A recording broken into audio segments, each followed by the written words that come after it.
By popular demand via vote, Velocitron Views presents Studio Series 86, Megatron. Let's get it on. Ha! Alright, let's get a few caveats out of the way first. Yes, his alt mode is a tank. Yes, it's not a gun. Do I care? No! Well, I mean, I did at one point, but, you know, I was the first one to say that him having his gun mode as an accessory would be enough. And wouldn't you know it?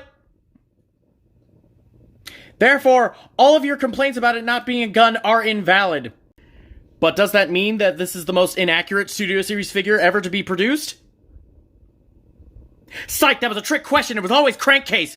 Although one thing to focus on for the box for the first time in one of these videos, that is not Soundwave's arm. That is just Megatron's color corrected to blue with yellow and red parts. Joe Hasbro, you really think you can fool us with this? You just revealed Studio Series 86 Soundwave! You think we're idiots?!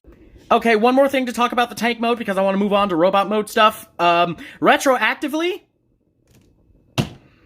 this mode for Galvatron makes more sense now. Cry about it. And it was thus, after years of searching, did Twilight Sparkle finally realize that friendship was indeed such heroic nonsense.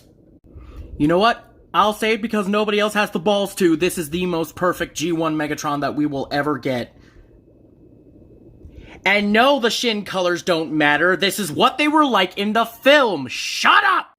And besides, who doesn't love a little gunmetal contrast amidst this sea of slate gray? Not to mention, this man's back game is so clean! And he is by default the best Megatron, simply because his tank barrel on his back is actually, you know, not just a jumbled mess of parts connected to something that doesn't have any right being in the figure. And why, yes, of course, I am talking about you. Comparison time! Here he is next to an inferior model.